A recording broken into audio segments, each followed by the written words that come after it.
I'd like to call to order the Lancaster Criminal Justice Commission for February 10th, 2010.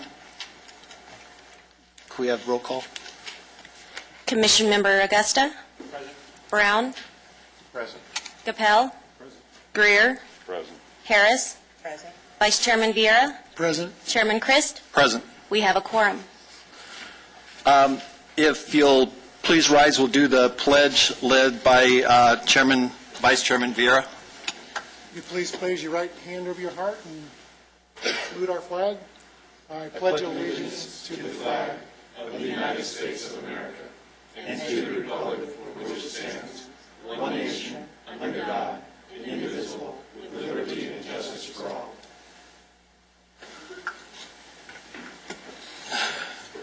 We're going to have our invocation by Elder Davis from the New Life Community Church. Let's bow our heads, please. Dear Jesus, we praise and glorify your holy name, dear Lord, thanking you that we have a place to where we call upon your name without persecution, dear Lord Jesus. We ask today that you bless this meeting as only you can. We ask that you continue to give the Criminal Justice Commission wisdom and knowledge to deal with all situations that come our way.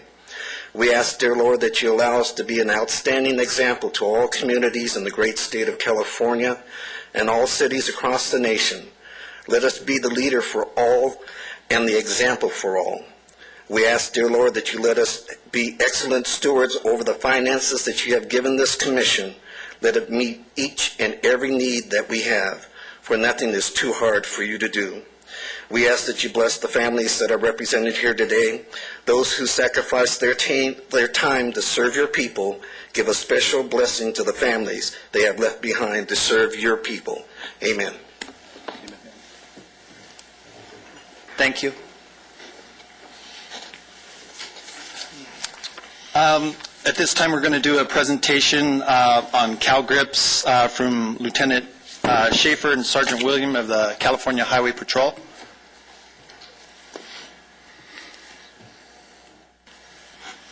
Welcome. Welcome. Thank you very much. I appreciate this opportunity to speak to the commission, and the timing's kind of impeccable here because I just transferred to the area last month from the Los Angeles area. Worked in the big city down there, but maybe give you a little introduction to myself before I get into the CalGrip. I've been a member with the department for about 26 years. I call my home out in Apple Valley, Victor Valley, which we're neighbors up in the high desert. And it's nice to come back to an area that is familiar to me, although you deal with a lot of rural areas and some people aren't familiar with that. I'm very comfortable in those surroundings. I promoted to lieutenant just about 16, 17 months ago and promoted into Los Angeles and had the opportunity to transfer to the Antelope Valley, which I'm very grateful for. Wonderful community. You can be proud of your community. Received a very warm welcome, so thank you very much. To give you a little overview of the CalGrip program, which they asked me to do, I'm kind of learning that myself, being new to the area. But as I came in and looked at some of the stats and some of the accomplishments of what was done last year, I found it amazing to see the success of this program and what it's done to the vitality of this community up here in the high desert. I was impressed with how the organizations had worked together, and as you know, the CalGrip program sits under somewhat of the umbrella of the Antelope Valley Crime Fighting Initiative, which was spearheaded by the Sheriff's Department and both the Palmdale and Lancaster area Sheriff's Department, and I found that that was a very remarkable, successful program. In fact, I believe they're being honored here next month for that program up in San Jose for the strides that they've made to make this a safer place. So congratulations to them. Last year, at the request of Palmdale and Lancaster SO, they invited or made an appeal to the CHP to assist them in the combat of gang violence up here in the Antelope Valley. We responded with a grant that we received to work in conjunction with the SO. And since April 2nd, 2009 of last year, that CalGrip program has begun. The term of the detail at that time was approximately 3 months, and so our officers in the Highway Patrol worked in conjunction with the deputies of both the Palmdale and Lancaster areas to combat basically crime violence. And if I can, I'd like to read you some of the stats that we generated as part of that program. First, I need to use my glasses. I'm getting a little old. The stats generated last year in CalGRIP operation included traffic stops, 1,352. DUI in custodies, 35. Citation total was 276 cites were issued. We impounded 26 vehicles, which I think is pretty significant because when you take the means away for these gang members and affiliates to transport themselves, you also take away their means to commit crimes. So that was significant to me, the number of impounded vehicles. Guns removed were 7. Verbal warnings, 692. Other in custodies, which usually include misdemeanors, was 192. Total felony arrests, 31. 10851, which is stolen vehicles recovered, were 2. And drug arrests, 23. We assisted the local area deputies, PDs here in the area, a total number of 602 times. And we completed 653 FI cards, which is field interrogation cards. That's a means of identifying these individuals that are related to the gangs. It's important to do that because we keep a history of those individuals and their criminal activity, so we want to know where they've been or what gangs they're affiliated with. I find these stats remarkable, and I find the accomplishments really somewhat unparalleled in the law enforcement community. I've been in a lot of different offices, and I've seen programs that were successful. But these numbers are amazing. One other stat here that I was particularly interested in, it said since the CHP and the Los Angeles Sheriff's Department Task Force has been in place since April of 2009 through June of 2009, which was last year, they assisted the station's party strategy vehicles out there, and valley-wide gang-related homicides have declined 80%, and gang-related assaults with a firearm have declined 63%. To me, that's remarkable. That's amazing, and I think not only the task force, but all the community members need to get a pat on the back for those stats and working in connection with this task force. The bottom line is, what we're trying to do is obviously to increase the quality of life here in the Antelope Valley for its citizens. I don't know too much about the people that moved up here, but I'm assuming that's the same reasons why people moved up to the Victor Valley many years ago, is to get away from the crime or the congestion of the city and have a little more rural type lifestyle. You start mixing crime into that, and it's discouraging to the citizens when they come up here to get away and get better schools for their children, a better environment to raise their children. And so this is significant. We hope to continue on with that program this year, which we've just started. We've only had 2 details so far, and I think we've already recovered two guns in those 2 details last weekend. So again, I appreciate the opportunity to share some of those statistics with you and the program with you, and look forward to continue to work with you in this wonderful endeavor. Thank you. Does anyone have any questions? I've got a question. What is the commitment that the CHP is going to have for this coming fiscal year? Do you have another grant in place so that you'll be working throughout 2010 as well? Yes, we have another grant in place, and it's running several weeks similar to this program here. And we're going to continue on with that with the Sheriff's Department, working closely in conjunction with them in this program. Absolutely. Yeah. Thank you guys for doing a great job. Thank you. Can you talk a little bit about the jurisdiction, why both of you are riding together, and that during the CalGRIPs?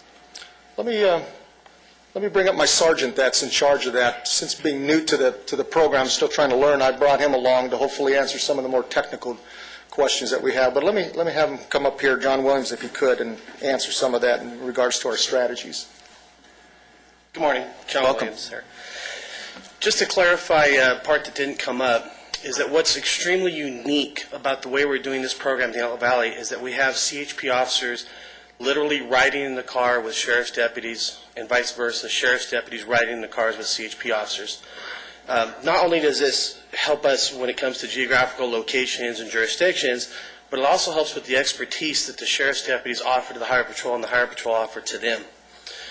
When we developed this program, the idea was to ensure that the cost didn't necessarily come out of the cities and that no city, the city of Lancaster or Palmdale, were getting any type of different treatment. So we made sure that we had the Highway Patrol working with the county-paid deputies that were gang deputies. That program went very well. Even though we did a lot of enforcement in the cities and brought in a lot of stats, it didn't incur any overtime from the city of Palmdale or city of Lancaster. We ensured that the program divided our officers 50%. We made sure we had 50% of our personnel in the city of Palmdale and 50% of our personnel in the city of Lancaster. This year we've changed it just a little bit from last, is we've also added our officers to the party cars, as they call it.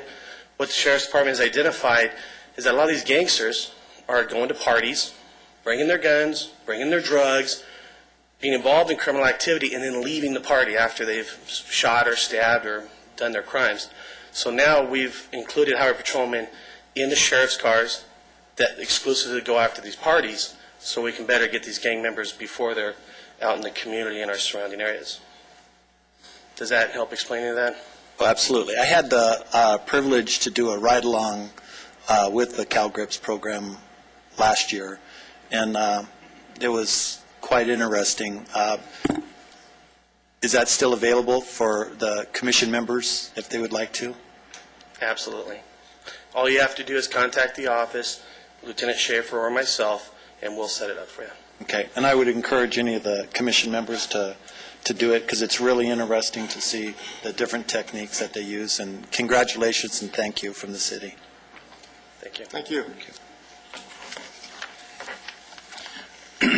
Chairman, if I might just make a quick comment. I'd like to thank Lieutenant Schaefer for his really nice presentation here this morning. Comment a little bit on our deputies' attitude about this program. They've come to realize over the last couple of years that this relationship with CHP is a force multiplier.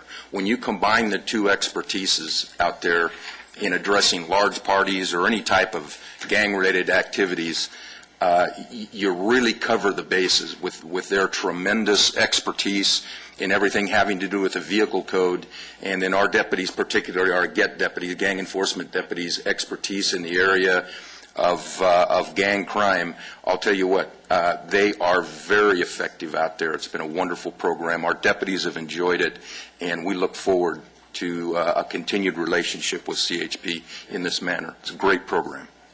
Thank you. And if you do a ride-along, make sure you ride in the CHP car, because riding in the back of the sheriff's car is not fun.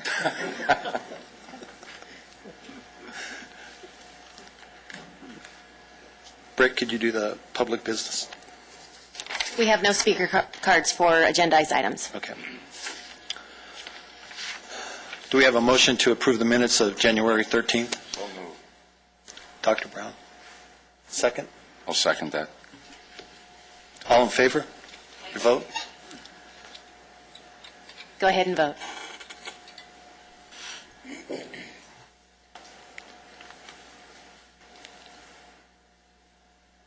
It's unanimous. We're going to do the commission staff and presentations now, the monthly crime statistics. Jim? Thank you, Chairman Christ. This measurement period runs from January 3rd of 2010 to January 30th. You can see the numbers up there. Week 2, we counted 62 Part 1 crimes. Week 3, 54. Week 4, 73. And Week 5, 72. As we look at the most active reporting districts in Week 2, we see for the top three positions, 1126, 1127, and 1137, respectively. In Week 3, we had several ties for position 3 and one tie for position 2. We had 1137 with 10 incidents, 1126 and 27 with 5, and 1121, 32, and 35 with 4. Week 4, 1135 led the list, followed by 1127, 1124, and the tie with 1137. Week 5, 1135, 1126, and 1137 tied, followed by 1132. Overall, for the 4-week measurement period, the most active reporting districts that we had were 1137, followed by a tie between 1135 and 1126. 1127 came in third with 27 incidents. 1124 and 1132 rounded out the top 5. Probably the good news on this is 1121 was not on there this time. Before we get real excited about that, it'd be nice to have another measurement period where 1121 wasn't on there. The maps that you have in front of you are show the distribution of Part 1 crimes for weeks 2 through week 5, January 3rd through the 30th.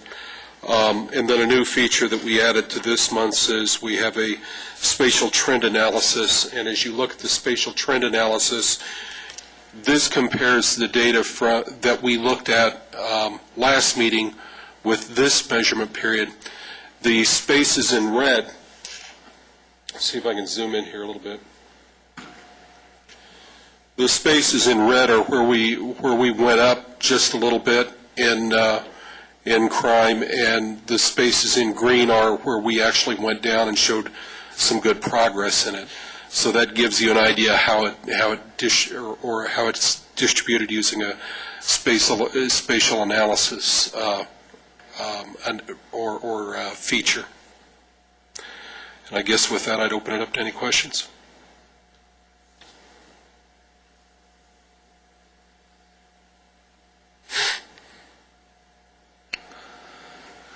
Any questions? I guess I have just one, Jim. We talked about 1121 wasn't as elevated with incidents this time. How long until you think you would see a trend there? The next time we meet, a couple months after that? Well, 1121 has historically been an area of interest, and I think, if we get a couple of measurement periods where it's down, then we've got some good progress. I know that's been the focus of some attention of the Sheriff's Department, and we may be seeing the fruits of that attention. They may actually be making some headway up there. And I know that our code enforcement folks have been making some, or giving that area some attention as well. So between the two agencies, maybe we're seeing some good things happen. Thank you. Axel, we did a survey. Was it in 1123? And is that the area that the last survey was done, between J8, 10th Street, and Sierra Highway? Yes, we did. And we're going to be wrapping that up next week. I believe it's Wednesday. Wednesday evening, we're going to have a meeting with residents from that area and let them know what the outcome of the work we've done in that area is. It's going to be good news. We've done a real good job. We're going to be moving on to a new area, which is going to include several of our problem RDs that Jim has pointed out with his studies, and kind of reinitiate things up there to get to work on the problems. 1121 has been a problem RD literally for decades here in Lancaster. We've done some work up there and then given ground a little bit because of a lack of resources to maintain the work we've done up there, and we've got some different plans. We believe we can go up there, clean it up a little bit crime-wise. Liz Brubaker has some plans up there with code enforcement, and we believe this time we're gonna hold on to these areas, clean them up, and keep them that way. Do some maintenance. Do you know where the meeting is going to be held? Don, do you know exactly? Parkview School.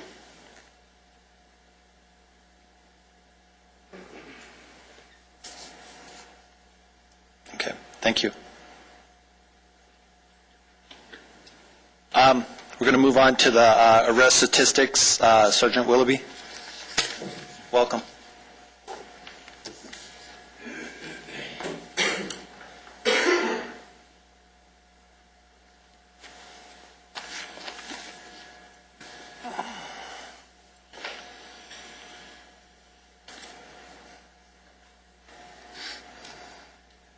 Good morning, Commissioners.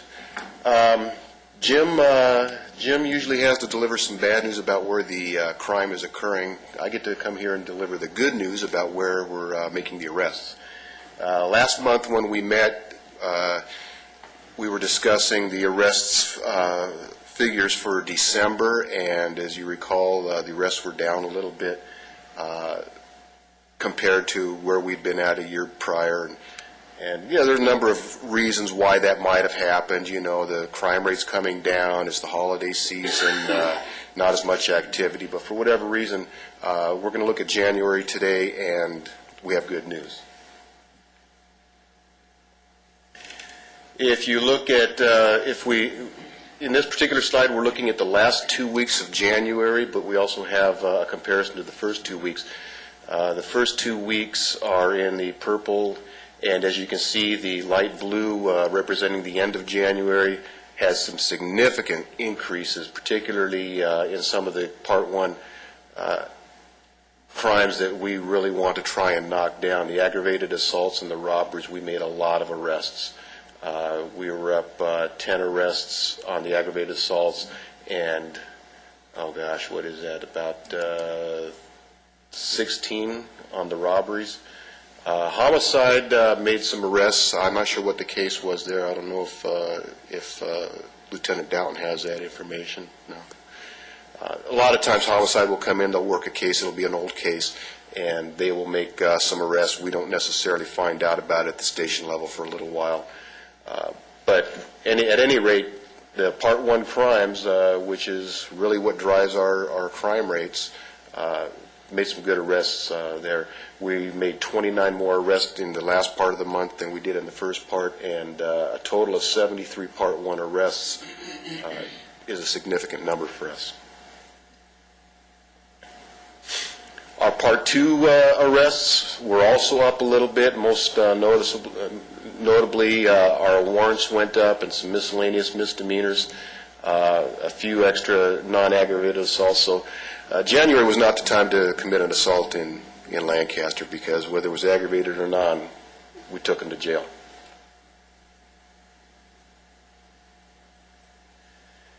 Comparing ourselves to the other stations, once again, Lancaster's regained the top step of the ladder there. When we look at the other stations, we had more Part 1 arrests than any of the other stations for that 2-week period that we look at. And again, the stations we're looking at are the stations that either are typically the quote-unquote hot stations in the county, or they are a station that would compare to the city of Lancaster in size, demographics.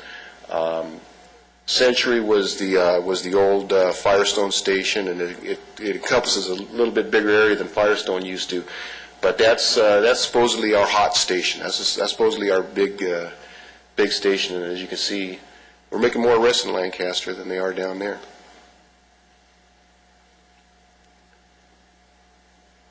And then we start a new graph.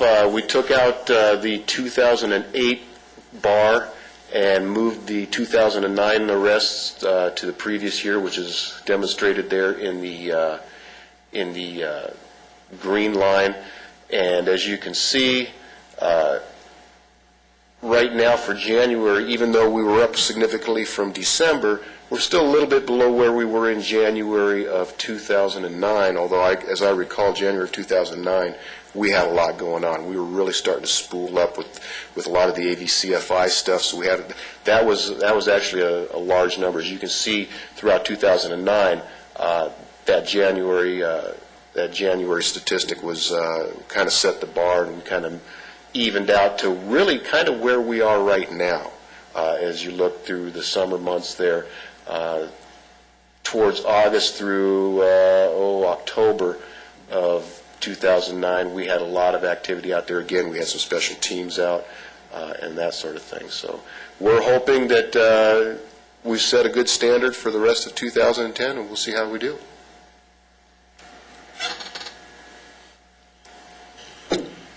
Any questions? I have a question.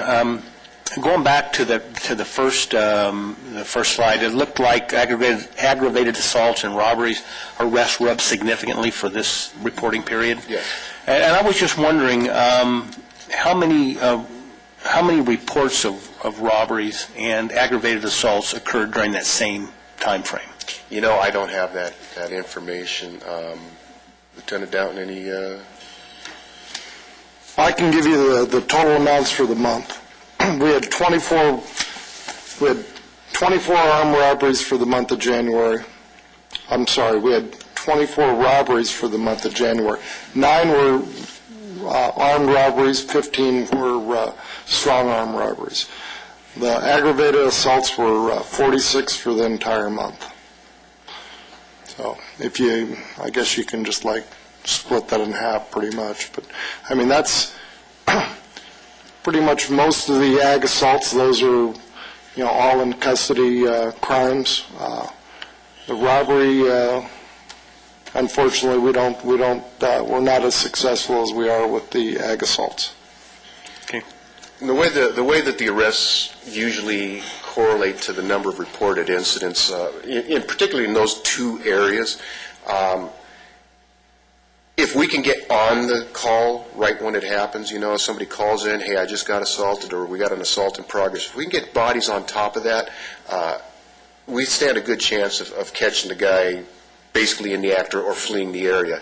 One of the other reasons why we're probably seeing that spike is we've got a couple of very good teams out there, the Berg team and our top team, and they will go after these cases. They'll catch one of these cases. In fact, Sergeant Kroger could probably tell a little bit about that because he runs one of those teams. Whereas before, somebody would report a crime after the fact, and, it'd take a day or two to get back to the detective, and the detective, he's got 40 other cases he's working that month, and it takes him a while to start working that case. We now have these teams that the city is providing for us that can take these significant crimes that have an indication that, if we get on this right now, we might be able to solve this quickly. That's what they've been doing, and I think that's a direct reflection of the work that they're doing out there. Could you review those teams for us? Again, we have a couple new commissioners. We have our top team, which is a target-oriented policing team. We have our LANDCAP team, which is Lancaster, that's it. And they deal with a lot of our Section 8 housing and our high-density housing areas, complexes. We have our Berg team, which focuses primarily on burglaries. When we had the big problem in 2009 with all these residential burglaries that were going on, this team was created, and they go out and specifically look for burglars. And that doesn't mean that they cannot get tasked to other things as things come up, and they do. And it's really interesting when you start to look at burglars, it opens up just a plethora of other crimes that are burglar related, because if a person's going out breaking into houses, he's doing that because he needs to go out and buy his narcotics. Just a number of things that if you can get into a burglar, you can solve a lot of other crimes. So that's what our Berg team does. Am I missing anything? That's pretty much the main teams that we have going on out there. One thing I might add about the burglary team is that they focus on several different areas. It really is a brilliant strategy, and I think that Kent over here had a lot to do with putting the strategy together. But we've got a couple of deputies assigned to truants. We found out a year ago or so that a lot of our burglaries were being done by kids who were out of school wandering the streets. So we've got truants focusing on that, and they've been very, very productive in helping bring down those daytime burglary rates. We've got another team that is focusing just on reviewing reports to see if there's information that we may have missed, so that they can put two and two together, put some evidence together, and go out and work these things. Even though the original report by the patrol deputy may not have indicated anything that would give them something to work with to solve the burglary. And we also have a couple of the guys who are working pretty heavily on the area pawn shops, and I think we all know what pawn shops are all about. They get away with at least the majority of them. We've got a couple of them that are fairly legitimate, but we've also got a couple of them that are absolutely no question. They're getting away with everything they can get away with.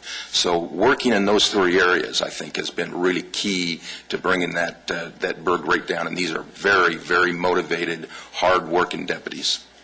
Done a great job. Kent, could you talk with us in regards to the Berg team and how it's expanding through LA County because of its success here? We put this team together probably about 2 years ago. Lieutenant Doughton and I put this team together. Axel supported us 100%. We analyzed a lot of the crimes that were taking place out here, and as the captain said, we determined juveniles were involved in a lot of these crimes, and we had to develop a strategy to combat those crimes. We focused on the truancy aspect, the receiving stolen property aspect, and also our habitual offenders, parolees, probationers, and that sort of thing. Our numbers were so good, and our burglary rate was reduced by about 28% in a very short period of time. Since then, we've been contacted by several other stations in the county who have asked to have our plan, and they've been implementing it in several other stations throughout the county. Crescenta Valley, Altadena, Lost Hills, Santa Clarita's looking at it now. So it's a very effective program. Hopefully it'll be as effective in these other areas as it was here. Thank you from the community. And Don, thank you. Appreciate everything that you guys do. Thank you. Thank you.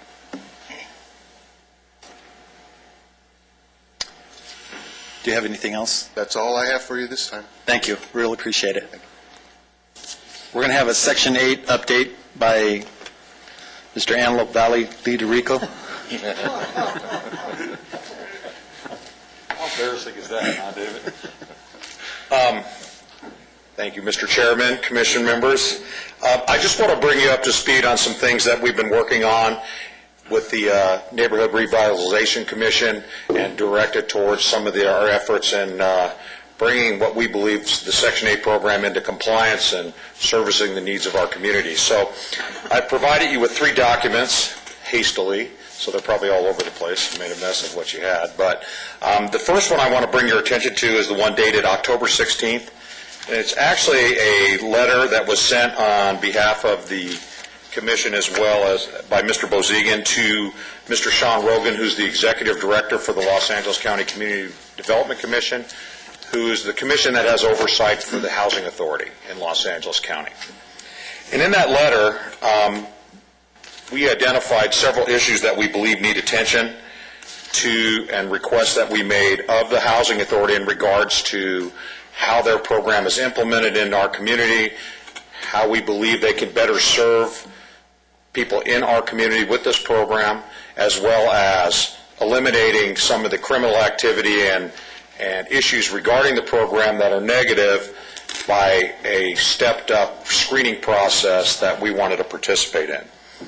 So in that letter, you can see the first one was first thing we asked for was the regionalization of the local Section 8 services. Currently, they have an office that's not completely staffed and not a full-service office that's located in Palmdale. That office only manages certain parts of the program implementation, from case management and inspections as far as housing quality standard inspections. There's no screening or any process that's being taken place in that office. Everything is done down in Santa Fe Springs out of the main office. So we were looking to regionalize that local office, and it pertains to several other things in this request, because we wanted to make sure that we could set a priority setting for our local residents. And with the Code of Federal Regulations, if you maintain a local housing authority, has the authority to create a preference list within their organization as they identify specific groups. We kind of took that from several other cities throughout Los Angeles County who maintain their own preference list within their community. Obviously, seniors, first priority. It doesn't do you any good to be a senior and be on a waiting list for housing for 10 years, right? It's obviously an issue. Disabilities, different things that you could create in your local preference list. The next one was regarding managing the Section 8 waiting list. We identified through the Code of Federal Regulations that the list is not supposed to be any longer than 2 years. Okay, and if it's anything beyond 2 years, then you're not managing or screening and and purging your list appropriately to ensure that people that are currently on the waiting list are eligible at the time they apply. Lee, just if I could ask one quick question. Is that 170,000 figure, is that just L.A. County on the waiting list? That's correct. That's just Los Angeles County Housing Authority's jurisdiction. Remember that the L.A. County Housing Authority is responsible for about 22,000 Section 8 vouchers in L.A. County. L.A. City is responsible for about 58,000. There's 85,000 total within Los Angeles County, but it's confusing because several cities have their own housing authorities. Pasadena, Inglewood, several of them out there. So that's just the L.A. County waiting list. But there's some good news on that, and I'll get to that in a minute. Okay. So obviously that list was, it was upwards of 10 years based on the numbers that were on that. Of that list, of that 170,000, we identified 7,000 current Antelope Valley residents that were in need of housing that weren't being addressed based on that priority list. KA. Again, I addressed the preference list. And then the next one was conduct an early compliance verification and interview. The Code of Federal Regulations requires that any person that applies for housing must be eligible at the time they apply. At the time that this letter was provided to Mr. Rogan, LA County's policy was to let anyone apply to the waiting list based on whatever criteria they volunteered, and that only the criteria that they volunteered was verified, and then they were allowed to maintain themselves on that list indefinitely. And what was happening was they didn't go through the screening process or eligibility requirement until their name came to the top of the list, and then they went through the process. Well, that's completely not the way it's supposed to be done. It's completely out of the Code of Federal Regulations regarding that issue. Then we went through, on the next page, on page 3, is a whole list of developed qualification criteria and participation in the program. And what we were looking for is to make the local office a full-service office to provide all the program eligibility, waiting list, and program screening to be done at the local office. Then we wanted to work with our local Sheriff's Department, because another agency within the Sheriff's Department provides the criminal background checks currently in a cooperative agreement with the Community Development Commission that we don't feel is servicing our community. Let me put it that way, okay? And then we've had some discussions beyond that. There's a certain specific criteria that the Sheriff's Department's been given to live within that screening. We believe that needs to be expanded to come in compliance with the Code of Federal Regulations, and we truly believe that we will do a better job here locally. Can you read the bottom paragraph for us on that? Pardon me? The last one? On page 3. And on the United States Supreme Court decision? Is that the one you're talking about? The one strike and you're out? Yes. Okay. Yeah, well, I was going to get to that, but I'll jump to it. What we're asking now is there is a Supreme Court decision. It's called the one strike and you're out decision. It's a HUD versus Rutger. And what that case is, it's about drug activity, visitors with involved in drug activity, drug arrest away from the subsidized unit, all those things. HUD took up a case that was out of Oakland Housing Authority, where a family that was living in public housing was actually cultivating marijuana. Okay, they actually had a medicinal marijuana card and the whole deal. And what happened was the Housing Authority, based on the Code of Federal Regulations, zero tolerance on drug activity, proposed termination of their housing and terminated them from housing. They fought the termination. It went to the Ninth Circuit Court of Appeals. They overturned the termination of their housing based on the medicinal marijuana issue.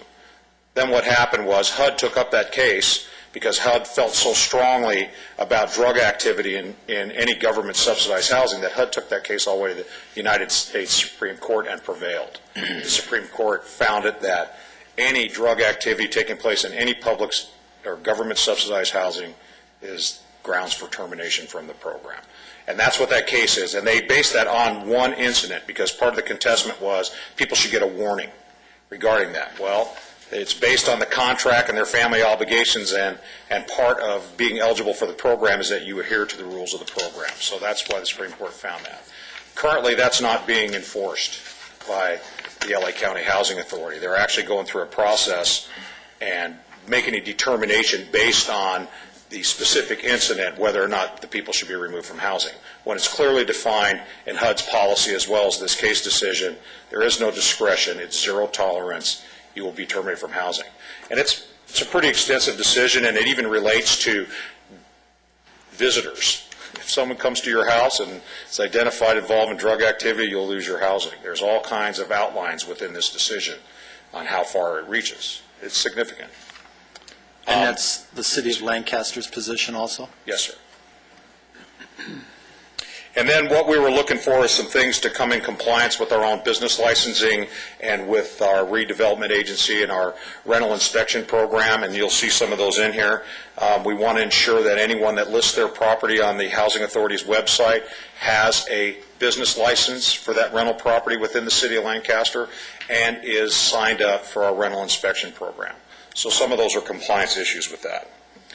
So what I'd like to do is go to the next document, dated December 2nd, where Mr. Bozigan received a response back from Mr. Rogan, and I'll go through what's going on. Now, while this first letter was written, in the interim, we've had several meetings with the executive director from the Housing Authority, along with representatives from Supervisor Antonivich's office, as we try and work through our demands and our requests and what we believe brings them more in accordance with the Code of Federal Regulations. And that's an ongoing issue and discussion, again, with the Lancaster Neighborhood Revitalization Commission and with some direction from them as well.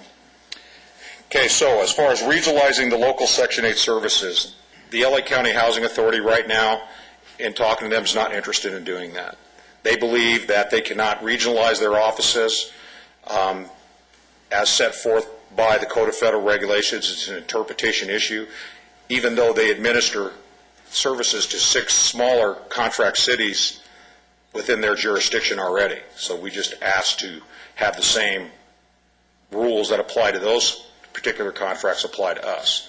So they already have a process where there's 6 cities within their jurisdiction who have the ability to create a preference list and all those things that go and identify them as their own housing authority.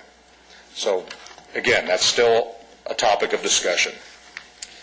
Based on our request to manage the program waiting list, they have closed their waiting list, which is the first time the waiting list has been closed in probably 15 years, which is good. And now they're currently going through a process to purge that waiting list and verify the eligibility of all those people that are on that list right now. So that is currently going on as we speak.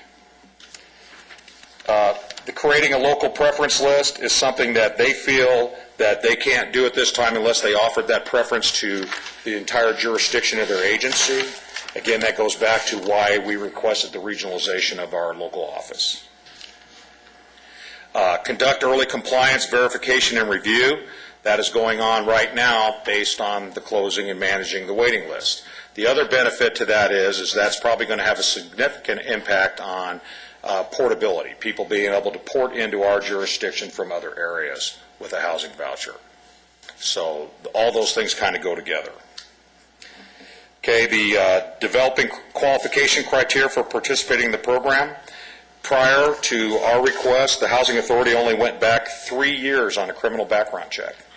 So basically, you could have committed a crime prior to that with certain exceptions and would not have had to report that and would have been eligible irregardless of what that issue was, except unless you were a registered sex offender or pretty much that was the only one that was a criteria. So we actually had people that had prior convictions for murder that were participating in this program.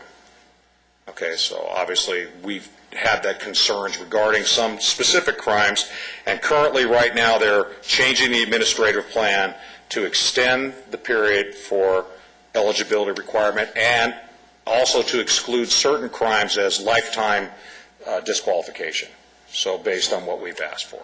So we're going through that process right now. Okay. The criminal background screening and qualification be conducted by our station. That's something we're in discussion with right now. Lieutenant Doughton and I have went down along with some representatives from Palmdale Station and met several times downtown with the administration from the Community Development Commission regarding this issue. There's right now what we believe is a misinterpretation of a specific section that regarding release of information to a public agency that we don't feel applies based on the criteria of this program, and we're working through those issues right now. So that's definitely one we're going to keep hanging on to.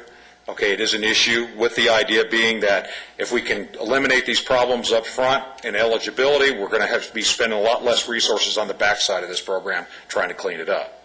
And I think they're starting to kind of meet us on that philosophy that they'll actually in the end they're going to save money. So that's what we're looking for. And we're spending a significant amount of resources. You realize we have 2 Section 8 investigators that we pay 50% of their salary. We also pay 50% of an analyst. And then currently we're paying for a portion of a hearing officer as it relates to the high volume of cases we have here in the city of Lancaster. And we share that cost with Supervisor Antonovich himself out of his 5th District budget. Okay, the next one, criminal background screenings to include all household members, including juveniles. Obviously, with the trends in crime, that our violent offenders are getting younger every year, and in the past, only adult members were screened. Okay, and then as people add members, those persons need to be qualified and go through the screening process prior to them being able to reside in that unit. That's something that's been very lax in the past. It's not supposed to be that way per their own administrative plan. People are supposed to be approved prior to moving into the unit. So we're asking that they step up that portion of their administrative plan. We are asking that if any member of the household's arrested, and removed out of the unit, that be reported immediately to the Housing Authority and be a requirement in their program. Currently, they only handle that at re-exam every year, which is once a year. If people report out, and it's a voluntary form, and there's no verification process for that right now, other than we have a very astute criminal analyst at the sheriff's station and through the captain and the detective bureau. Every police report that comes across, arrest, everything is screened against a Section 8 list that's provided to us twice a month. So we have done a good job on our own to deal with that issue, but we feel that that's their responsibility, something they should be doing and spending the resources for. And moving on.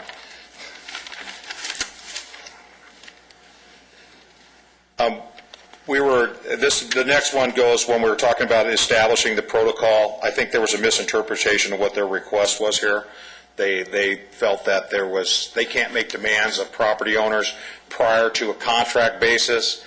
We're trying to take it from the standpoint it's an eligibility issue. Part of the Code of Federal Regulations states that you must be in compliance with all local, state, and federal law. Our municipal code is our local law. Our local law requires that you have a business license to maintain a rental property in this city.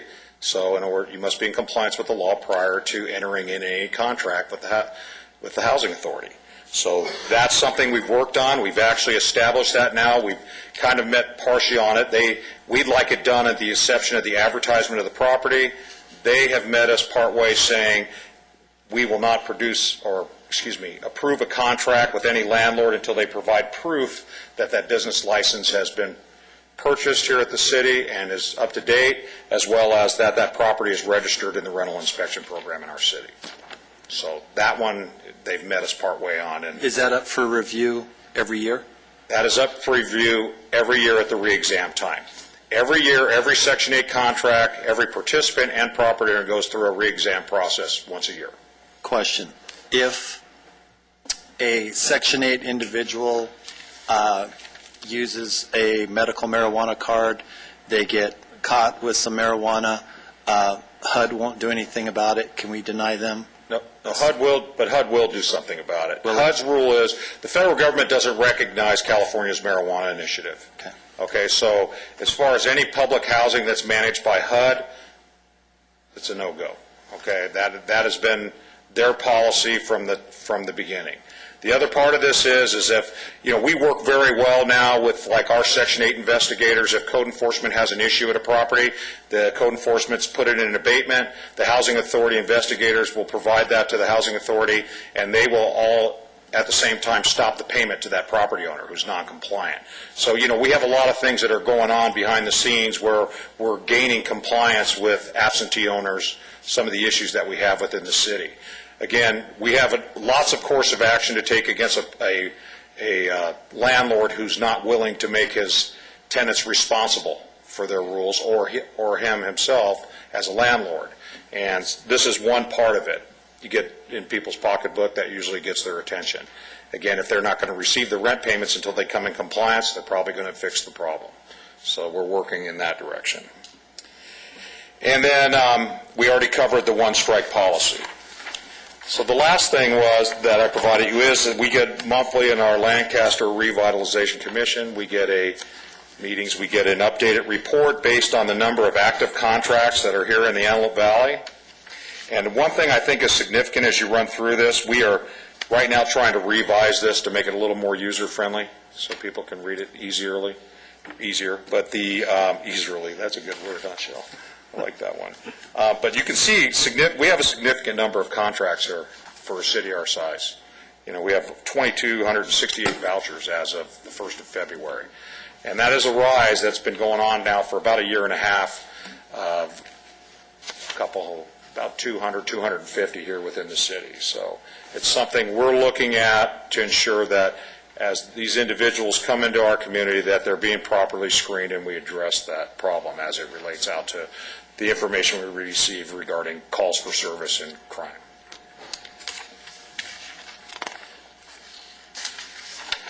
And with that, if there's any questions. Lee, go ahead. This is terrific stuff. I have a feeling that this could be a very fruitful area to try and reduce the crime rate in Lancaster. Do we have a sense of what maybe a meaningless statistic for you people, but if you took the crimes per 1,000 or the crimes per population, do we have a number for the city of Lancaster? Per 1,000 are you talking about as it relates to this program? No, I'm talking about in general.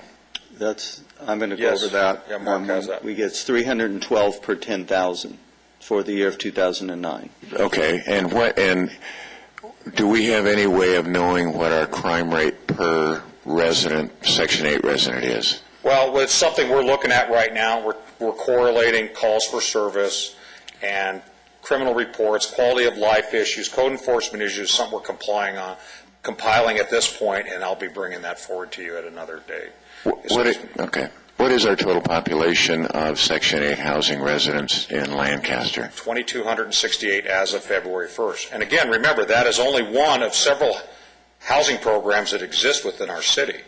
Okay, HUD has probably at least 15 different programs that are implemented within our community here in the Antelope Valley, like HUD direct-based contract housing. Like some of our larger apartment complexes here in the community have HUD direct-based contracts.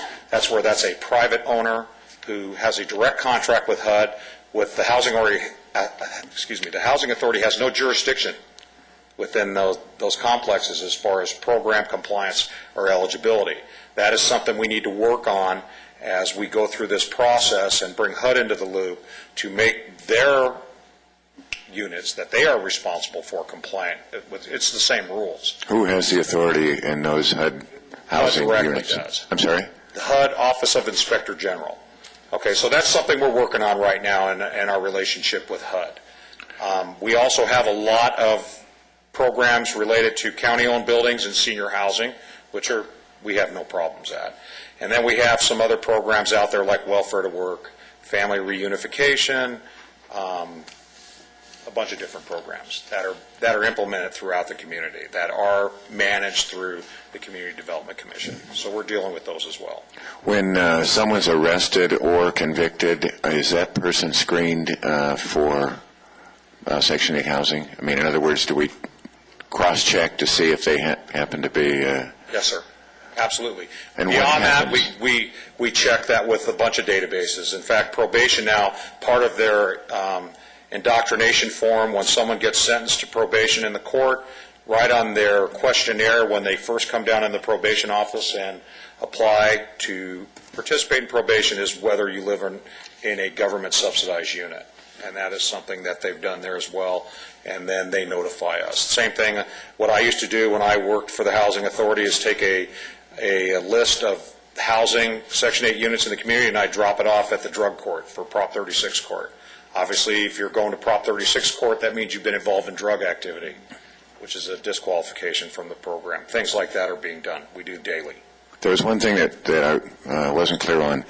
It seemed that the Supreme Court one-strike rule said that if a person living in the home is convicted of a crime or at least convicted of drug activity, all of the people in the home lose the opportunity to stay there. Is that how it works? Well, there's a lot of ways you can handle that. Obviously, it would depend on the situation at the house. If you have a senior that's living in the house and they are the head of household, the person that the voucher's been provided to, there needs to be some consideration that way. However, the program the Code of Federal Regulations does allow for you to terminate that housing. Now, again, that would be on a case-by-case issue.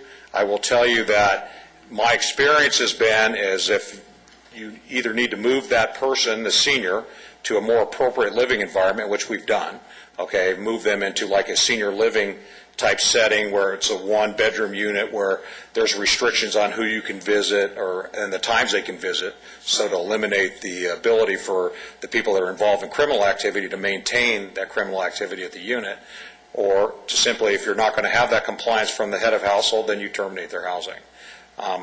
Again, knowing that the case law holds up to that. The case law has established that you can do that, and it goes beyond that.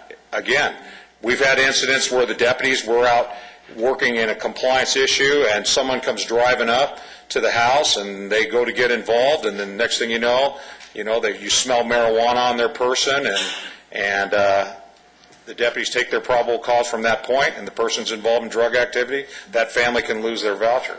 And I will tell you from experience, and you can ask any of the task force guys, some of these houses look like a Cheech and Chong movie when you come up to them with smoke coming out of the windows. I mean, you would be amazed how many people answer to the doors under the influence of drugs. It's mind-boggling, okay? So, as far as, we're not singling out this program, we're singling out compliance in this program. This is a really good, viable program for people that need it. Right. It is a great program, especially for our seniors and people in our immediate community that are in need. But as you can see by this report, the majority of people that came into our jurisdiction in the city of Lancaster came from outside our jurisdiction for services in our community. That's not okay. We need to take care of our local folks first. And that's kind of where we're at with this. So it's not to bash the program. The program's a great program in its philosophy. The idea being is compliance with the program rules. It is a gift from the taxpayers to provide housing for you. Live within the means of that housing and be responsible. Be a good citizen. There certainly is an impression, I think, that the public has that the Section 8 housing is a seed opportunity for criminal activity in the city. I think that the letter that you and Mark put together and the obvious amount of work that went into that is a terrific effort. Is your sense that the county, I got some sense of their response to your letter, but I don't really see a motivation for the county to be very collaborative on this at all. What's your feeling about that? Let me go in and leak it. I would agree with your assessment that we're pushing the county a little bit on this. I will say that I think we've gotten more support than we have in the past. We're looking at other options right now of, partially with the county, of gaining greater control over some of the guidelines of the program, if you will. So it's a process that's still evolving. And what we would hope is that by the end of calendar year 2010, we can have something in place that will give us much greater local control. What that looks like is still very much up to debate. Good. Well, I really appreciate your effort on this. Thank you. I have a question, Lee. The last item on the letter to the city manager dated December 2nd, to follow up on some of Dr. Brown's comments about this one strike policy, it seemed like when you initially spoke about it today, you said that Section 8 is in agreement with that, and in fact they will remove people, they can have the ability to remove people from their program. Based on that, when I look at the response from the executive director, it looks as though he says that does not apply to the Section 8 program. Well, it does apply to it. There was an argument made on his part that applied only to public housing. Well, government subsidized housing is government subsidized housing. The case originated from public housing, but it's still HUD's policy. HUD brought this case forward. It's clearly defined when you read the case decision that it applies to all federally subsidized housing. It's what they want to do is maintain discretion. In fact, in their admin plan, we made issue of the fact that it says may be terminated, which it should say shall be terminated based on the Code of Federal Regulations regarding this. And then we even provided them a handbook that San Diego County gives to their participants and owners, which they have adopted now, that specifically identifies that issue in there. So what is going on here is Mr. Rogan, or how long has he been there, Sean? 6 months, 7 months? So he was just hired recently after they went through a couple executive directors in an interim after Mr. Jackson retired, and there's still some pushback going on the staff level underneath on some of these issues. So, and as Don will attest, Don's come to the meetings. You know, he seems to be a law and order person to a certain extent, but he has some folks under him that have a different mentality about some of these issues that as it's gone on. Now, you know, again, it's a work in progress. I think he understands now we're not going to let it go. All right, we're going to keep pushing it, and we're going to work with other communities that are having similar issues to deal with these problems, and as it relates to a resource drain. Because the reality is, it's their program. They're responsible for the participants in their program, and as it becomes a resource drain for our community, we need to address that, and they either tighten it up or we can take another course of action regarding that. Thank you. David, do you have anything? Dave, does this mean I'm not allowed to ask you any questions tonight at our meeting? Anytime. Jim, nothing? You're letting me down here. All right, I'll ask you something. Hey, as you know, I'm a parole agent, and back in our office, all of our colleagues are having a rough time with Section 8 right now because we are tasked with actually reintegrating the parolees back into the community. Right. Once the parolee comes out and says, my mom lives in Section 8, we can't let them live there.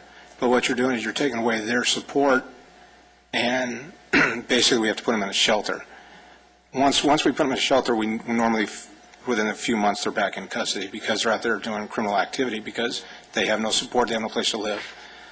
Is there any way Section 8 can bend the rules or have any availability towards them if the actual parents are qualified Section 8 voucher holders?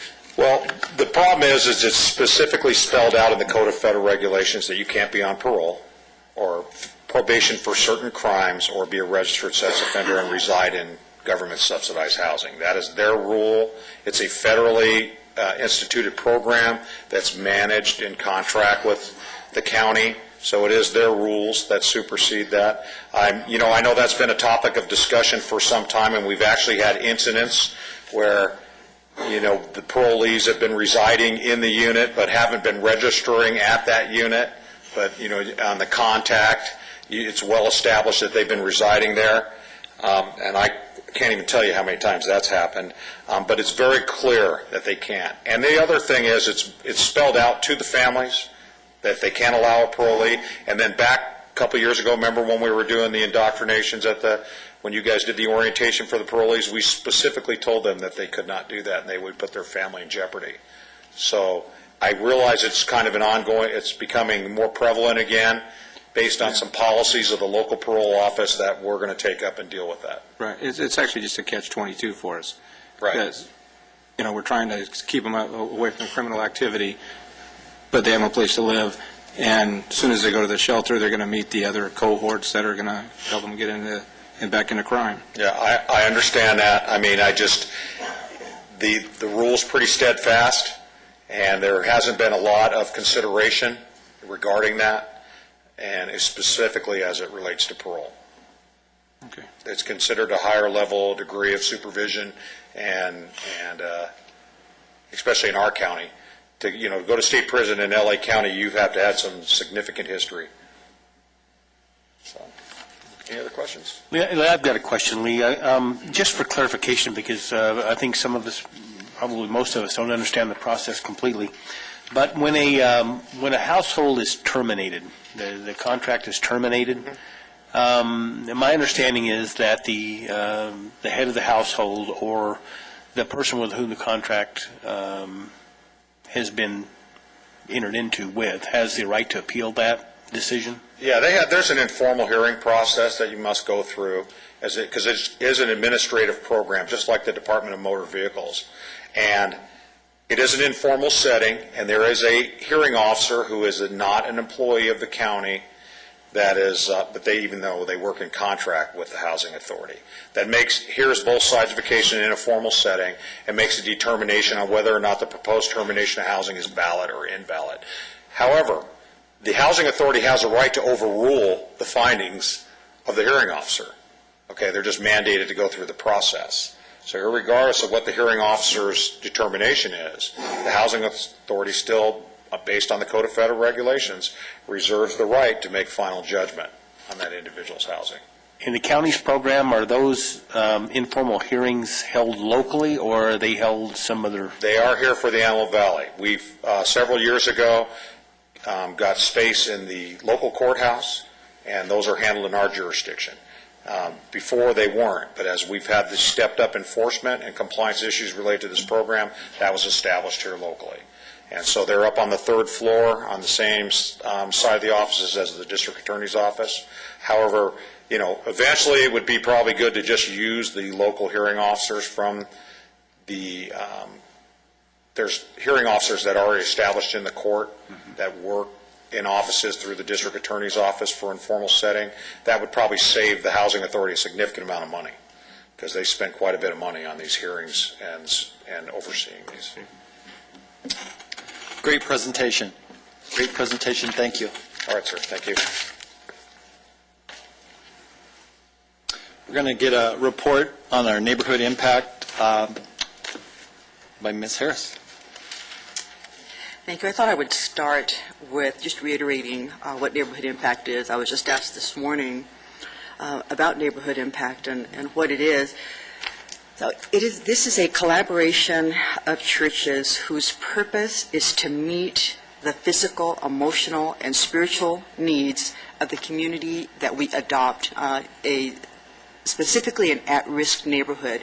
And we feel as churches that we can do something that other agencies might not be able to do. For example, getting involved with the families and establishing relationships. We target the youth because, as I've heard this morning, it sounds like they're getting younger and younger all the time. So we're targeting the youth by having kids clubs and sports programs, trying to get them involved in other activities other than going the crime route. And part of what happens at the kids' clubs is that we try to get them involved in community service activities. So, for example, what the kids were involved in from the Neighborhood Impact was the Martin Luther King Workday. And so we had over 500 volunteers that consisted of 7 churches, and we cleaned up the Joshua Tract at the request of the city. And we took out 64 tons of trash, an additional 5 tons of scrap metal, and that didn't include the oil and paint and that kind of hazardous waste. And so this is the kind of thing that we really enjoy doing because it's a great partnership with the city. The city has refurbished a couple of houses, one in the Paiute area, one in the Trend area, that we lease from the city, and that's where we conduct a large number of these activities.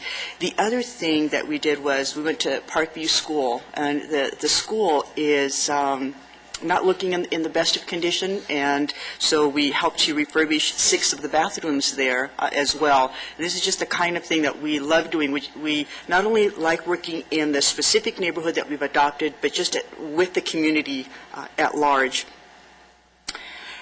In February, what the kids did was that they went door to door and they collected shoes to take to Sports Chalet. So they actually collected a truckload of shoes, and these shoes are being taken by Sports Chalet and they're being sent to Haiti for the efforts that are there. And once a month, the kids go to Mayflower Garden as another example, and they visit with the seniors and try to just talk with them and establish friendships with them.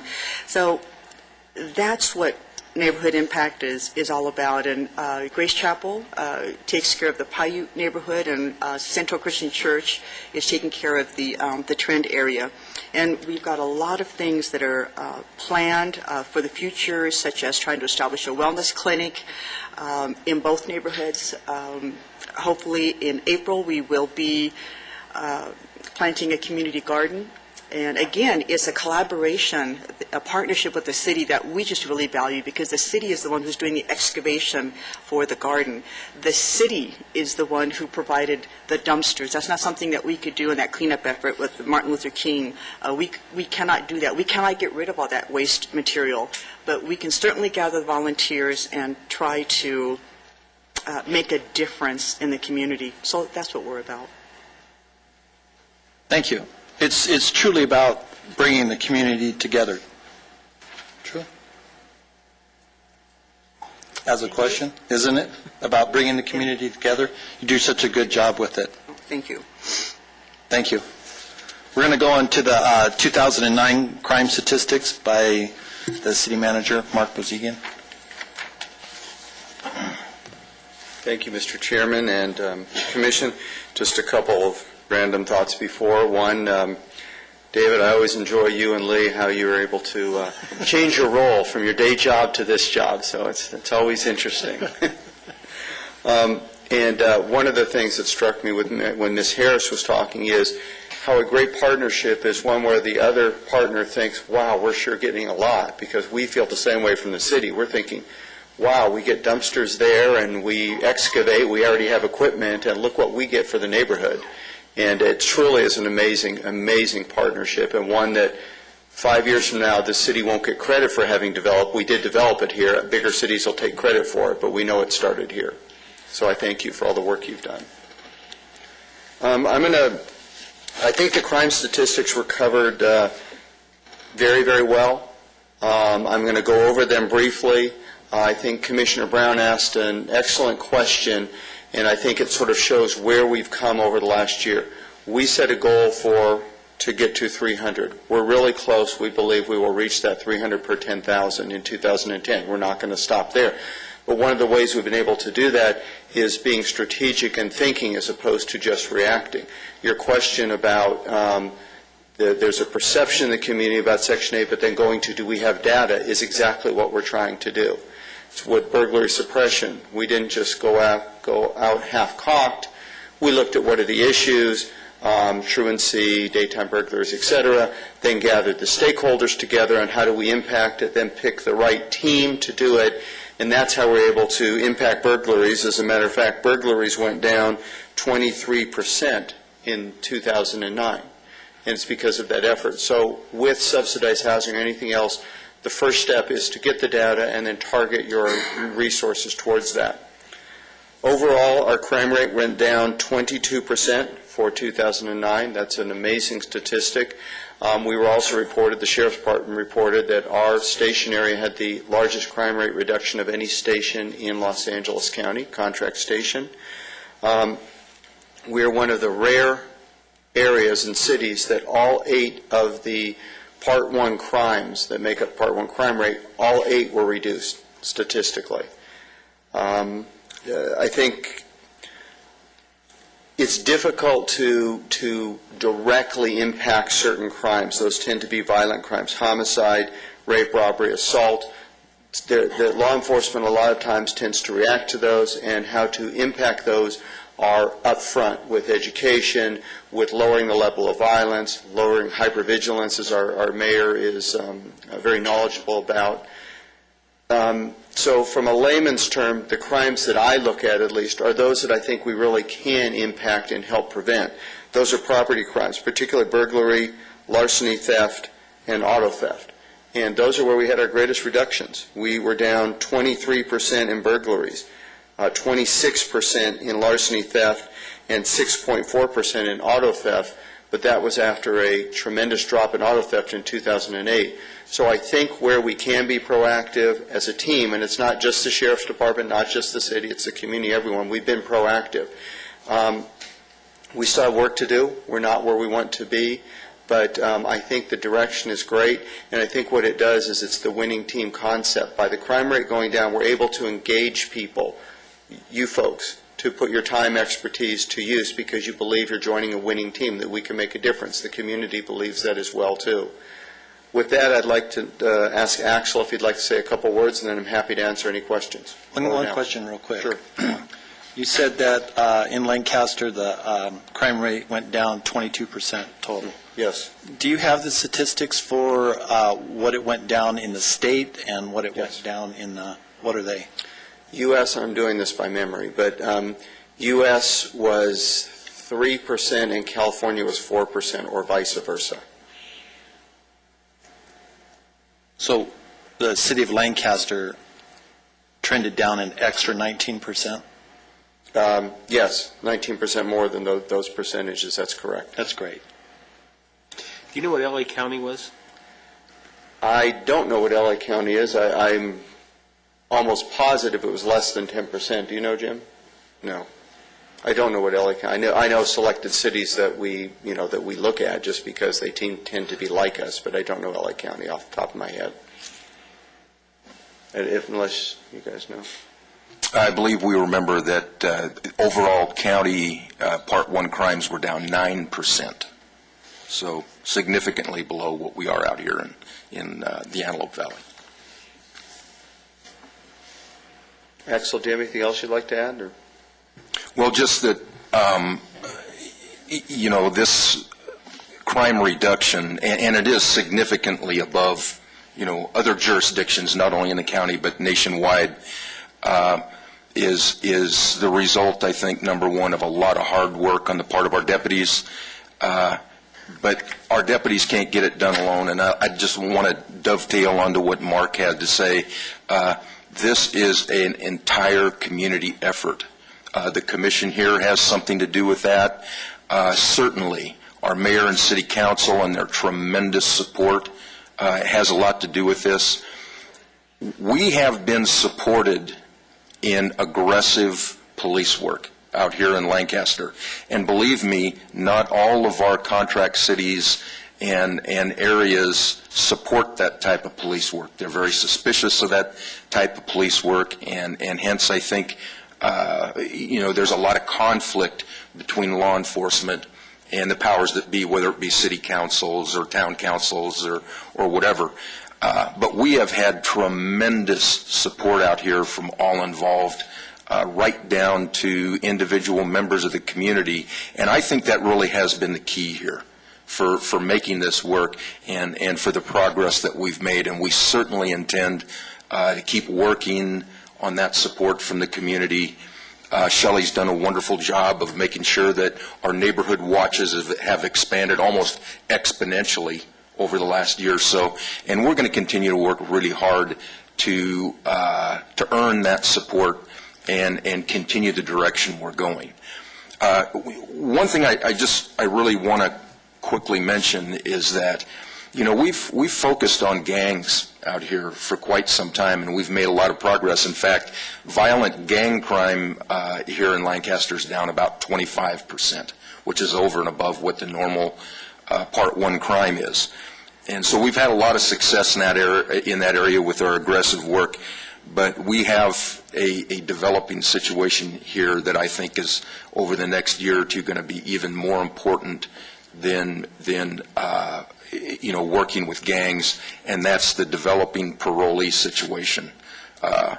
I'm worried that with the situation we have with the non-revocable status that these parolees are going to be released with, that we're really going to have probably hundreds of parolees wandering around, and we're not going to know where they are. Now, certainly they're going to have you know, the same search clause. We're going to be able to search them, but if you don't know where they are, and if you have no communication and control with them, how do you effectively do that? So it's going to be a tough situation, and I'm sure Commissioner Gopal can support me on that. What Don and I are going to do today is we're going to meet with the Undersecretary of State Corrections, and we're going to talk a little bit about that non-revocable status, and see if we can work on some system where, since the state can no longer do it because of budget problems, we want to communicate with CDC and see if we can figure out how the county, instead of the state, can meet with these inmates as they're being released from state prison and have a little discussion with them, let them know that we want them to succeed. It doesn't do anybody any good if these people come out and are put into a situation where they feel that their only choice is to run amok and reoffend. We want them to succeed. So we'd like to meet with them. We'd like to talk with them about the issues that they're facing. We'd like to offer them help, a list of resources provided by the county and anybody else that they can go to help them out. We already know that they're going to have problems with housing, and that's been addressed in the meeting today. And if I have anything to say about it, I'd also like to have at least a portion of that meeting devoted to letting them know on no uncertain terms that if they won't take advantage of some of these resources, and if their intention eventually, for whatever reason, is to go back to offending, we're going to take them to jail. Because one way or the other, we're going to develop a system. We're going to try very hard to develop a system so that we know where they are, and we've had a chance to communicate with them, and we're going to have to develop a system to be able to contact them and arrest them if they reoffend, or help them if that's what they really want to do. If they're out to try and become productive people and get on the right path, we'd like to help them with that too. So we're going to work on that a little bit, and because I think that's kind of over the next couple of years going to be our biggest challenge in law enforcement, probably not just in the Antelope Valley, but maybe throughout the state. It's my understanding that on the summary parole, that you can't violate them back. It has to be a brand new charge. That's exactly what it is. That's why they call it non-revocable. You can't revoke their parole for violation of any conditions. It's got to be a fresh charge. So with it costing close to $18,000 per person when they go through the system, how is the state saving money by doing this when 72% of them go back? I don't understand. I'm not getting on to you. I'm voicing my frustration. I have no idea how they're doing this. Yeah, and Commissioner Gapil may be able to comment on that a little bit. I don't see much sense to it either. We know that a tremendous amount of them, probably at least 60% of them, end up going back to prison within, I believe it's the first 3 years. I don't think he's going to take you up on your offer. No, we can tell you, though, it's only for 13 months as well. There's some other issues that relate to this, as far as how they're identifying low-level offenders, what the criteria is, and we have that information, and that's part of the discussion we're going to have today on how they're qualifying these folks. As well as we've talked to Dr. Vieira, and as the captain mentioned, incorporating some kind of training or life skill training or something with these folks as they're released into our community. We want to be able to try and get them on board, because we're going to have them anyway, irregardless. And then maybe that's a way we can build a level of cooperation with them so we can keep an eye on things. So everyone's right now trying to think out of the box here, and as you talk to the Department of Corrections, they have the same dilemma that we have as this is going on, because there's a lot of things that are attached in that Senate bill as it relates to this issue, and they're all purely financial. They're all purely financial for the state, and so the resources are going to come from other places to have to deal with the issue. If I can make a comment here. Basically, what our department is telling us is the reason that you're going to save money is we're not going to be supervising nonviolent felonies, nonviolent offenders, and the violent offenders will have increased supervision. So hopefully with increased supervision, they won't go back into custody, thus alleviating some of the problems going back into custody. That's what we're being told. And in essence, the problem with that theory is that, there's no way to establish who is going to be violent when they get back on the streets. The charge that they're in prison for is not always a violent felony, but they have been involved in violent felonies in the past and may go back to that under the right conditions on the street. So there's a lot of holes in that type of theory, and it worries us, and that's why we're trying to come up with a strategy to try and maintain some sort of contact with these people, offer them help, or put them back in jail if that's what we have to do. I think the thing that's important here, and the district attorney has said, the threshold level to go to state prison in our county specifically is significant. Okay, before there's a recommendation to state prison, depending on the case, there's usually a significant amount of activity that's taken place prior to that or history.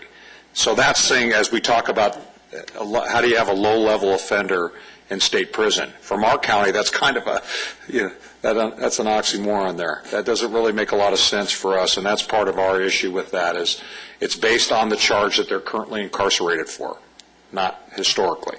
And that is the criteria that's being discussed as they determine who these folks are. Okay, thank you. I apologize, I need to leave early. The mayor is the invited guest at the Chamber of Commerce to deliver State of the City. Last time it was national news, so I don't really want to miss it. Keep him out of trouble. Thank you, Mark. Public business from the floor? This portion of the agenda allows an individual the opportunity to address the Criminal Justice Commission on any item not on the agenda. State law prohibits the Commission from taking action on items not on the agenda, and your matter will be referred to staff. Speakers are limited to 3 minutes each. Our timer is not working, so please be aware of your time. Thank you. Bill Peck. First of all, good morning to everybody. My actual name is Adnan William Peck. I'm a realtor with Century 21 Doug Anderson. Lived in Los Angeles County going on 28 years. I've been up in the Antelope Valley 9 years. I am a property owner here. I've decided to get involved more locally here because of my background with my family with the Air Force and military. And I would like to find out why we're always putting the cart before the horse with all these gangbangers. And I used to live in Los Angeles County. We have 100,000 roaming around. Why can't we get together with the state and the House and pass domestic terrorism laws that states that these people who are coming across the border from Latin America and everything else, listen, you can't do it anymore. You're a domestic terrorist. You guys can pick them up now. You can deport them now. Another thing I don't get either is why all these people who are coming out from the state and coming into parole, why can't these people be deported to another state like New York? Why can't we send them to Miami? Why can't we send them to Washington, D.C.? Why can't you simply say, listen, here is a bus pass for you, buddy. You're not welcome in this community because new legislation is being passed that you can't stay here anymore. And then get them out. I'm just getting tired of all the years I've lived here. Everybody puts a cart before the horse. They have more civil rights on the gangbangers and the people who are the property owners. I'm stating with you in the months and days to come, I'm going to try to work on legislation to get this done. Schwarzenegger's idea of putting the prisons in Mexico is my idea given to him a long time ago. Thank you very much for taking the time. Hopefully one day I'll see you in a public office, and I do appreciate it. I'm going to start coming a lot more to your meetings and stuff. This gentleman here, I'd like to have a copy of everything you said if I can, and then to find out your office about getting more involved with that too. Thank you very much for taking the time. Please remember Adnan William Peck. You're going to see me a lot more. Thanks a great deal. Thank you for your comments. David Paul?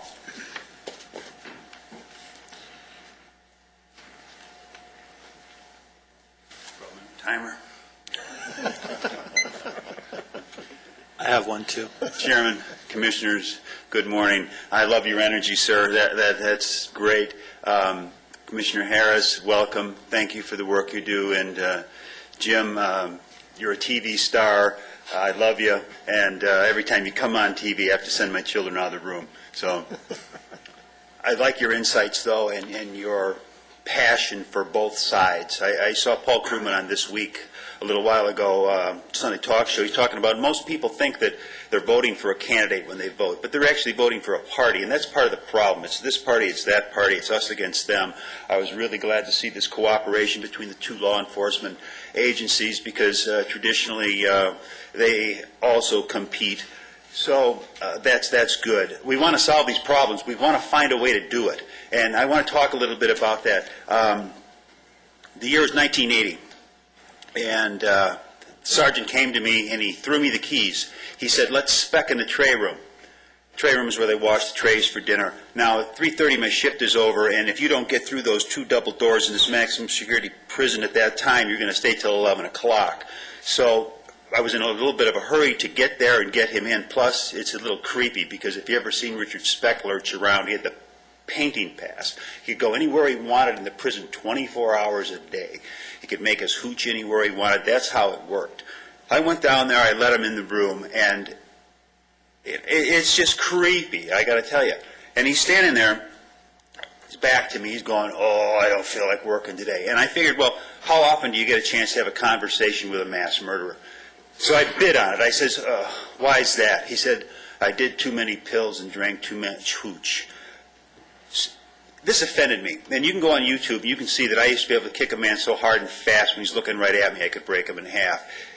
Everything in me wanted to kill this man on the spot. Because, you know, when you're in the prison, you see his record. He just didn't kill 7 nurses. He mutilated them. He cut their hearts out. He just heinous things you can't even imagine. This morning I was watching a piece on TV about the Mexican mafia and how this guy they led into the gang on a vote. He didn't have any state prison experience, so they were a little leery. And then he went out and he committed these murders and he killed the women and children in the house. That's what happens. You go to prison, you get indoctrinated into these things, you come out. It's very, very complex.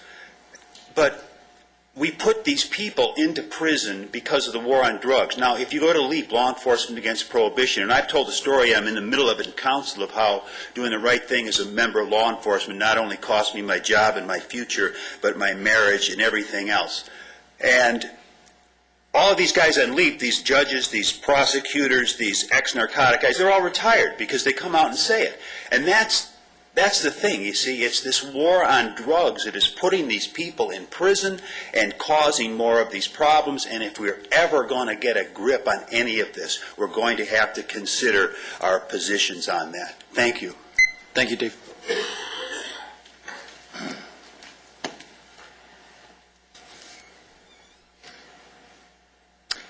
Commissioner comments. Dr. Brown? Kevin? Dennis? Only one question, but Mark left early. At the last meeting, we had an agendized item that he was going to do a presentation for Service Cities grant application, And so I wanted to Vernon to do it today, but he's already gone, so maybe next time. Okay. Just a quick update on that. We applied for a grant for a volunteer coordinator, and we were not successful in that grant. So I don't have a sense that there was much to report other than we were unsuccessful. And we haven't given up on a volunteer coordinator idea to assist Shelley in a lot of what she's doing, but also to work on a number of other projects. So it's still in the works. It's just that grant opportunity did not come to fruition. Thank you. Jim? No, I'm good. Greg? First thing, I had the, I don't want to say opportunity, but the unfortunate opportunity to be at the AV emergency room, and I have to commend Dr. Brown for his staff and everybody and how they handle it over there. It's a truly remarkable job when you can put 450 people in that many beds. It's just, you did such a great job. Second, I think we should take a look at the criminal justice, the goals, the objectives, and the mission goals if we want to change them, to do anything towards them as far as our duties, the mission statement. Does anyone have any thoughts on that? And I brought this up because we have 2 new members, and I want to get your input on it. Any? The one that I thought that we should take a look at is the level of the Part 1 crimes to 3,000, and it says maintaining the lowest part. It just as a goal, I would like to lower the number from 300 to something lower than 300, because I think the city, with the law enforcement that we have and the way that we're heading, our goals should be better than the 300. Any comments?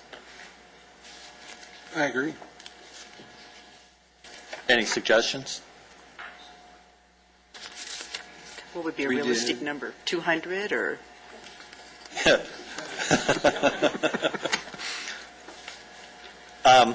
I didn't think 300 was a realistic number. I think you guys have done such an exceptional job, but I think the entire community needs to stay with it and stay, proactive towards it. I would like to see us, try to shoot to be the safest city in California and be somewhere around 250.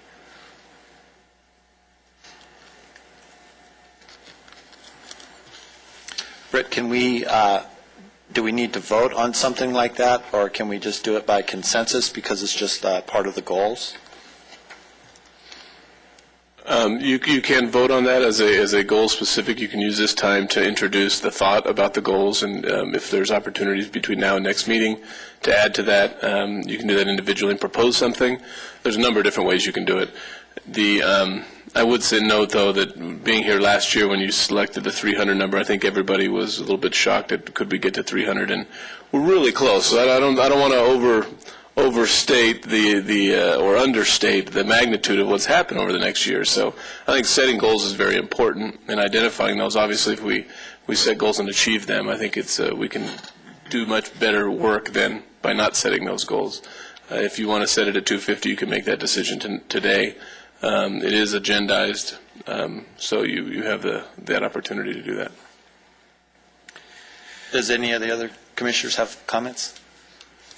Mr. Chairman, I have a comment. It might be interesting to see a comparison of what the crime rates are in the other cities in Los Angeles County and do some comparison before we just grab a number and decide on it.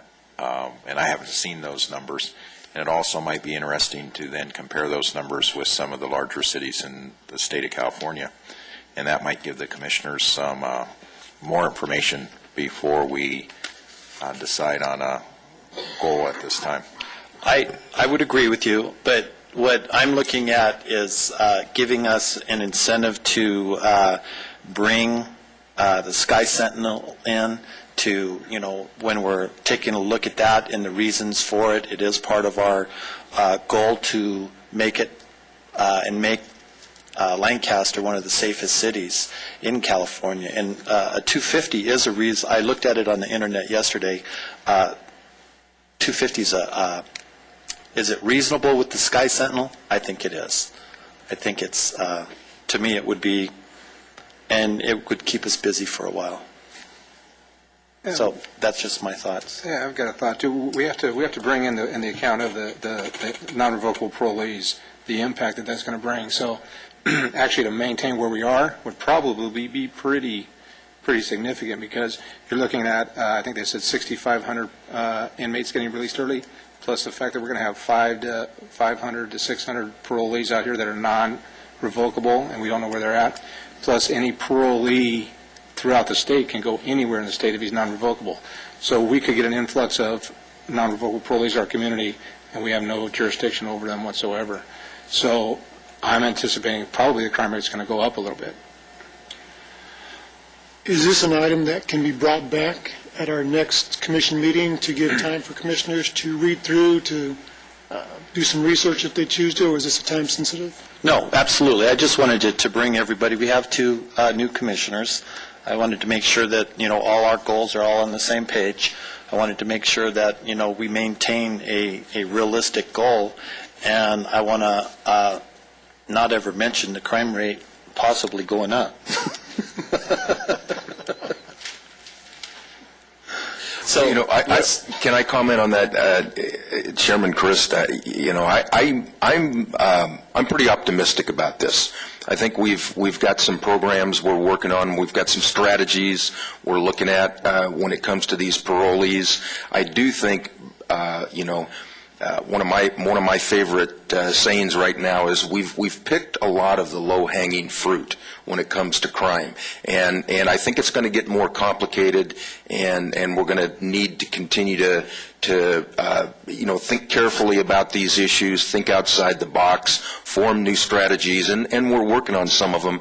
And Sky Sentinel is one of those strategies that I think is going to be wonderful. What Sky Sentinel do is not just assist us out there in terms of our patrol activities to help us, identify problems and get to critical incidents more quickly with more information. But I think it's also going to sort of set a tone in the city. I think that when you have individuals who are thinking about becoming involved in crimes, knowing that Sky Sentinel is flying around up there is gonna create a bit of a preventive atmosphere. So we're working on a lot of things, and I think we're going to continue. Maybe a little bit more slowly because of the parolee release, but we're going to continue in the right direction on this thing. We're working very, very hard to make sure we keep up with the issues and develop, strategies to deal with them. So, would it be okay if we just table this for now and everybody take a look at it? We'll talk about it next meeting, and then we'll go from there. Yeah. Any other comments? Just one comment, if you don't mind. I think Mr. Parris's comments about getting a comparison of where we fit with amongst others will help you in that process as well. We will begin gathering that data for you next meeting as well. Captain Anderson, do you know when the next, when the FBI report is for 2009, they released the crime stats report? When is that usually published? Do you know? March or April? I think it's March or April. And my tendency is to think April. Okay. So that might be a helpful document for us to use as well. Okay. I'd like to thank our 2 speakers, and the Highway Patrol for speaking, and the Law Enforcement and Criminal Justice Commission stands adjourned. Our next meeting will be Wednesday, March 10th.